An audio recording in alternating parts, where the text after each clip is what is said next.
Eight class बेटा, this is your chapter number 16 light of science book.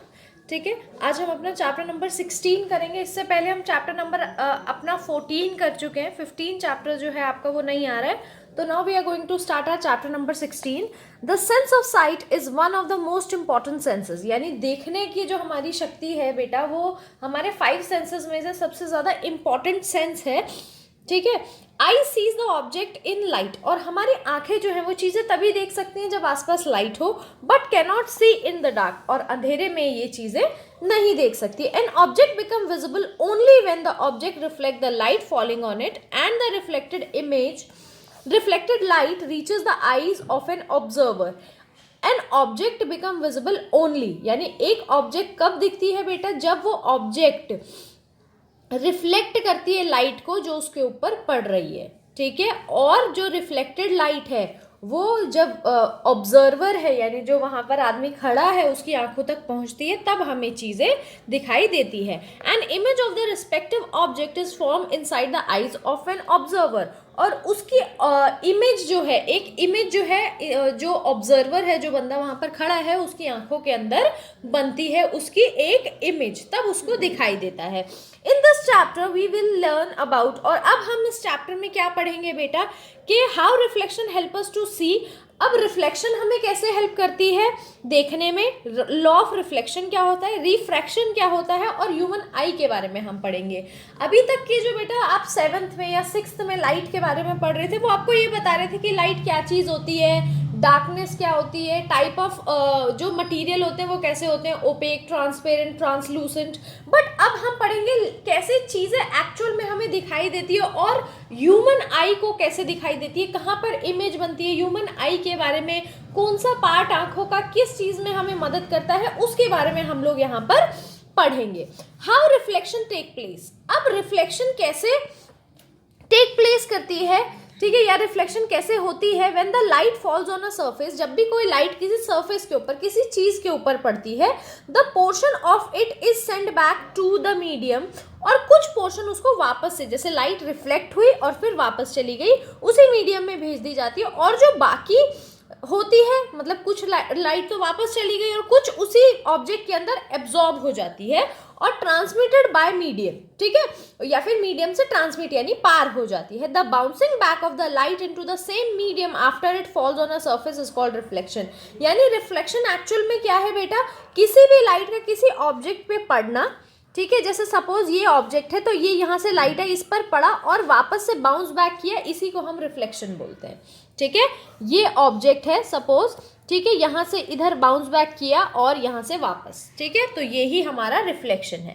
अब हम आते हैं मिरर पे। अब mirror has shining smooth surface and it is polished on the other side. एक mirror जो है वो शाइनी स्मूथ सरफेस होता है जो पॉलिश्ड होता है दूसरी साइड से, यानी एक साइड से तो पॉलिश होता है, एक साइड से नहीं होता। आपको दोनों साइड अपनी इमेज दिखाई नहीं देगी, एक साइड दिखाई देती है, एक साइड नहीं दिखाई देती है। So it does not allow the light to pass through it, तो इसीलिए लाइट इसके अंदर से पास नहीं हो सकती। अगर दोनों साइड पॉलिश कर दिया जाता तो लाइट पास हो जाती, मगर वो फिर मिरर नहीं रह जाता, वो ट्रांसपेरेंट ग्लास बन जाता। It reflect almost whole of the light falling on it, और ये हमेशा जितनी भी लाइट इस पर पड़ती है ऑलमोस्ट सारी लाइट को अपने ऊपर से रिफ्लेक्ट करने के लिए देता है, एब्जॉर्ब बहुत कम लाइट करता है। टाइप ऑफ रिफ्लेक्शन, अब हम पढ़ेंगे टाइप ऑफ रिफ्लेक्शन, रिफ्लेक्शन के क्या क्या टाइप्स हैं। ठीक है, some objects have smooth surface and some have rough. आपने देखा होगा कुछ तो बहुत ही स्मूथ प्लेन सरफेस होती है जैसे ये पेपर, और कुछ बहुत खुरदुरी सरफेस होती है जैसे लकड़ी को जब आप टच करेंगे। ठीक है, the reflection of a beam of parallel rays of light from a smooth surface are parallel to each other। यानी जब भी एक स्मूथ सरफेस पे भी लाइट की बीम्स यानी रेज पड़ेंगी तो वो बाउंस बैक करेगा पैरेलल में। ठीक है, जो पैरेलल होंगी, मतलब जब ऐसे पड़ेंगी तो ऐसे पैरेलल्स होंगी, पैरेलल मतलब एकदम सामने, और जब ये बाउंस बैक करेंगी तो ऐसे दिखेंगी। ठीक है, अभी आप पीछे इमेज में देखोगे। This is known as regular reflection, और इसी को बोलते हैं रेगुलर रिफ्लेक्शन। ठीक है, यानी इधर से आई पैरेलल गई। ठीक है, इसको बोलते हैं क्या, ये आप ऐसे पढ़ेंगे इसको। ठीक है, इसको बोलते हैं regular reflection. Well define image are form due to regular reflection as in case of plane mirror. और ये जो है ये defined image are form due to regular, मतलब एकदम एग्जैक्ट इमेज जो है अगर रेगुलर रिफ्लेक्शन हो रही है तो इमेज बहुत ही ज्यादा फाइन बनेगी, जैसे मिरर में बनती है। ठीक है, वो क्यों बनती है? क्योंकि इसमें जो रिफ्लेक्शन है वो किस तरीके का है बेटा? रेगुलर रिफ्लेक्शन है, इसको बोलते हैं रेगुलर रिफ्लेक्शन। यानी पैरेलल रेज आई पैरेलल गई, तो ये है regular reflection. When light falls on the rough surface, मगर जब एक रफ सरफेस पे पड़ती है, the reflection rays scattered on different direction। यानी सपोज ये रफ सरफेस है, ठीक है, तो यहाँ से लाइट आई कोई यहाँ चली गई, यहाँ से आई कोई यहाँ चली गई, यहाँ से आई कोई यहाँ चली गई, यानी स्कैटर हो जाती है। स्कैटर मतलब फैल जाती है अलग अलग डायरेक्शन में। इट इज कॉल्ड इररेगुलर और डिफ्यूज्ड रिफ्लेक्शन। और इसको क्या बोलते हैं? इररेगुलर बोल सकते हो या डिफ्यूज्ड बोल सकते हो रिफ्लेक्शन को। In this case either there is no image formed और ब्लर्ड और हेजी इमेज इज फॉर्म्ड। अब इस केस में या तो कोई इमेज फॉर्म ही नहीं होगी या फिर कैसी इमेज फॉर्म होगी बेटा? बहुत ही ज्यादा ब्लर यानी धुंधली इमेज। लॉ ऑफ रिफ्लेक्शन, अब हम पढ़ेंगे रिफ्लेक्शन का लॉ क्या होता है। जैसे हमने पीछे करंट का लॉ साउंड का लॉ पढ़ा था, ठीक है, ऐसे ही लॉ होते हैं लाइट के रिफ्लेक्शन के, जो आप ऑलरेडी पहले पढ़ चुके हैं कई बारी। ठीक है, the amount and the direction of the light that is reflected depend on the material and nature of the surface on which the light falls. हमेशा किस डायरेक्शन में लाइट जाएगी और कितनी जाएगी, यानी कितने अमाउंट में जाएगी, जितनी आई है उतनी ही जाएगी, उससे कम जाएगी, ऑब्जेक्ट लाइट को एब्जॉर्ब तो नहीं कर रही, तो ये सब इस पे डिपेंड करता है बेटा मटेरियल पे, या फिर मतलब जिस ऑब्जेक्ट पे वो लाइट जो है वो फॉल हो रही है उसका क्या मटेरियल है, या उसके सरफेस का कैसा नेचर है, वो स्मूथ है, वो रफ है, ठीक है, उस पर डिपेंड करती है कि लाइट का जो रिफ्लेक्शन है वो कितना होगा या किस अमाउंट में होगा। The reflection of the light ray at a smooth surface obey to laws of reflection. और रिफ्लेक्शन का लॉ जो है बेटा वो कब मतलब काम करता है? जब सरफेस जो है वो स्मूथ हो। और कितने लॉज होते हैं? 2। अब इसके बारे में पढ़ेंगे, यानी जो आप लॉ पढ़ेंगे वो स्मूथ सरफेस पे पढ़ते हैं, क्योंकि जो रफ सरफेस होती है उसका कोई लॉ होता नहीं है। रेज जो है वो सब स्कैटर हो जाती है, जिस डायरेक्शन में आई है वहां से इधर उधर फैल जाती है। ठीक है, सो फ्रॉम अबव एक्सपेरिमेंट, अब यहाँ पर आपको एक एक्सपेरिमेंट दिया हुआ है कि यहाँ पर टॉर्च को मारो, इधर एक प्लेन मिरर रखो, ये इधर जाएगी कि इधर जाएगी। ठीक है, इस तरीके से इससे आपको क्या पता चलेगा कि एंगल ऑफ इंसिडेंस, यानी जब रे फॉल होती है, मैं आपको पिक्चर से दिखाती हूँ कि ये सरफेस है, ठीक है, आपने यहाँ से लाइट फॉल करी, लाइट मारी और ये इधर चली गई। ठीक है, जैसे आपने इधर से लाइट मारी थी, इधर चली गई, 90 डिग्री का एंगल आपको दिखाई देगा। ठीक है, 90 डिग्री का एंगल बनता है। तो ये वाली जो लाइट है, यानी जो ओरिजिनल है, यहाँ पर टॉर्च है, ये वाली जो लाइट है यहाँ से जो निकल रही है, ये है इंसिडेंस रे। इंसिडेंस रे मतलब ओरिजिनल, जहां से स्टार्ट हुई थी, और ये है रिफ्लेक्टेड रे। ठीक है, यानी ये है रिफ्लेक्शन, रिफ्लेक्टेड रे, और ये है इंसिडेंस रे। इंसिडेंस रे यानी जहां से जो एक्चुअल लाइट की रे है। ठीक है, तो ये हमेशा इक्वल होते हैं। क्या होते हैं? इक्वल होते हैं। ठीक है, एंगल इक्वल होगा। इसमें सबसे पहले आपको एंगल की बात की, यानी ये एंगल इस एंगल के इक्वल है। 90 को जब आप बीच में से काटोगे तो 45 इधर, 45 इधर, हमेशा ये इक्वल होंगे। एंगल ऑफ इंसिडेंस और एंगल ऑफ रिफ्लेक्शन दोनों हमेशा क्या होंगे बेटा? इक्वल होंगे। यानी अगर आप इसको बीच में से ऐसे डिवाइड कर दो तो ये वाला एंगल और ये वाला एंगल क्या होगा? बराबर होगा, इक्वल होगा। This is the first law of reflection, और यही फर्स्ट लॉ है रिफ्लेक्शन का। When the whole sheet of paper is spread on the table, यानी जब आप एक पूरी शीट को टेबल के ऊपर बिछा देंगे, इट रिप्रेजेंट वन प्लेन, तो ये एक प्लेन को दर्शाता है। The incidence ray and the normal ray on the at the point of incident and the reflected ray are all in this plane.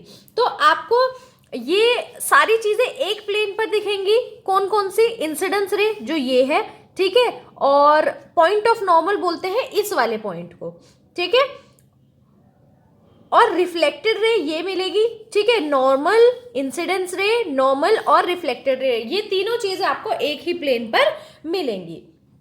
When we bend the paper, मगर जब आप paper को मोड़ देंगे, वी क्रिएट अ प्लेन, तो तो वो एक और प्लेन बनाएगा different from the plane in which incidence ray and the normal lies, मगर वो अलग होगा, जिसमें इंसिडेंस और नॉर्मल रे तो थे मगर अब ये अलग प्लेन होगा जिसमें चेंज होगा। Then we do not see the reflected ray, तो अब हम इसमें जब हमने पेपर को बेंड कर दिया तो रिफ्लेक्टेड रे हमें दिखेगी ही नहीं क्योंकि उस साइड पेपर है ही नहीं। इट मीन्स दैट, इसका मतलब क्या हुआ, इंसिडेंस रे, रिफ्लेक्टेड रे और जो नॉर्मल है वो at a point of incidence all lie at the same plane. इसका मतलब क्या हुआ, इंसिडेंस रे, रिफ्लेक्टेड रे, नॉर्मल, ये है पॉइंट ऑफ इंसिडेंस, ये सब एक ही प्लेन पर लाई करते हैं। This is the second law of reflection. तो ये है law number 2। Law number 1 sorry ये नहीं है, लॉ नंबर 1 ये है, लॉ नंबर 2 ये है, ठीक है। तो ये 2 लॉज हैं हमारे लाइट के। All the objects around us can be classified as, अब हम पढ़ेंगे कि हमारे जो ऑब्जेक्ट्स हैं आसपास वो किस चीज़ों में क्लासिफाइड है। वो 3 चीज़ों में क्लासिफाइड है बेटा, जो आप पहले भी पढ़ चुके हो। एक होता है ट्रांसलूसेंट, फिर होता है ट्रांसपेरेंट और फिर होता है ओपेक। ट्रांसलूसेंट मतलब ऐसा ऑब्जेक्ट जो ट्रांसपेरेंट और ओपेक के बीच में आता है, ठीक है। यानी सबसे पहले आप ट्रांसपेरेंट पढ़ो। ट्रांसपेरेंट ऐसा ऑब्जेक्ट है जिसके आर पार आप देख सकते हो। मतलब अगर आप बीच में एक लेयर लगा दो, जैसे ग्लास आपके घर में लगा होता है, कांच का शीशा लगा होता है, ठीक है, जो आप शोकेस में लगाते हैं, तो आप देख सकते हैं अंदर क्या सामान रखा हुआ है, ठीक है। ये ड्रेसिंग टेबल में आपके जहाँ पर आपकी मदर तैयार होती है, वहाँ पर जो शीशा लगा होता है वो कांच का होता है, जिसके आसपास आप देख सकते हो और उसके अंदर भी आप देख सकते हो कि क्या उसके अंदर रखा हुआ है। तो ये होता है ट्रांसपेरेंट। अब आते हैं ओपेक पे। ओपेक ऐसी सरफेस होती है बेटा जिसके आप जिसके अंदर से नहीं देख सकते। जैसे ये बुक, क्या आप देख सकते हो उसके पीछे क्या रखा हुआ है? नहीं देख सकते। इसके नीचे अगर मैं यहाँ से पेंसिल लगा दूँ, देखो अगर मैं यहाँ पर पेंसिल रख दूँ, जैसे मैंने ये रख दिया इसके नीचे पेंसिल, देखो आपको यहाँ नीचे से दिखाई देगा, ठीक है। ये आपका पेंसिल है, क्या इसके अंदर से आपको दिखाई दे रहा है पेंसिल कहाँ तक है? नहीं दिखाई दे रहा। तो ये ऑब्जेक्ट है ओपेक, यानी जिसके आर पार, जिसके अंदर से आप नहीं देख सकते कि उसके पीछे क्या है, ऐसी चीजें होती है ओपेक। अब ट्रांसलूसेंट पे आते हैं, जो हमने छोड़ दिया था।